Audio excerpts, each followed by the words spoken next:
So it's going to be a shift in like, how do we evaluate it as companies and as job seekers? How do you showcase your durable skills, your ability to learn and adapt?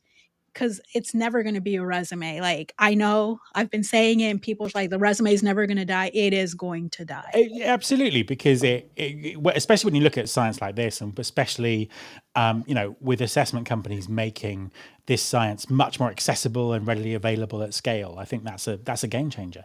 John, what are your views? I don't know if the resume is going to die. I just put that out there. If it does, I think I'll be long gone. But I love Caitlin using this durable skills titling for it, because I do think that that's really the perspective that we need to lean into a bit more. One of the things that she talks about in this article is really about this, Matt, like you were saying, this assessment perspective, but not just assessing how are you able to do X, but what drives you to do X? Mm. What keeps you from doing X? Because those things are going to be important to know. I often use the example of I can assess a chef's ability to prepare a wonderful meal. I can assess that through a preview, invite that person in to come into the kitchen at a restaurant and prepare a meal for us to sample as a panel. And so, yes, this is in keeping with the kind of cuisine that we would serve here. What I need to understand is does that person handle the skill set that they have when it's Friday night, we're on an hour and a half wait, and we're trying to put out beautiful food in an expedient way. That's a little different. And so being able to lean into, how do you handle the pressure? How do you handle time management? How do you handle X, Y, and Z, right? Those things I think are crucial, right, in terms of being able to see what it is that makes up the person.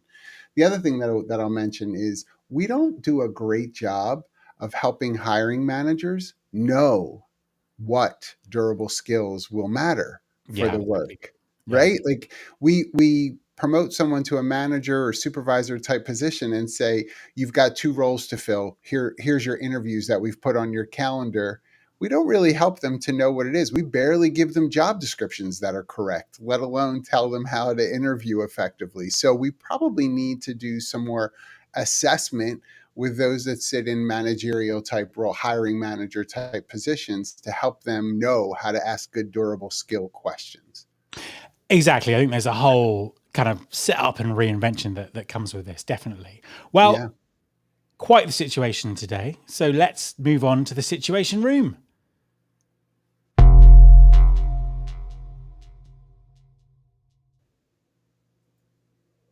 John, you have the floor. I just love the title of this thread in Reddit. Should I come out as autistic at my workplace? I love it for a couple of reasons. One, this idea of coming out, right, we've known for decades, has been really kind of primarily focused on one type of revelation.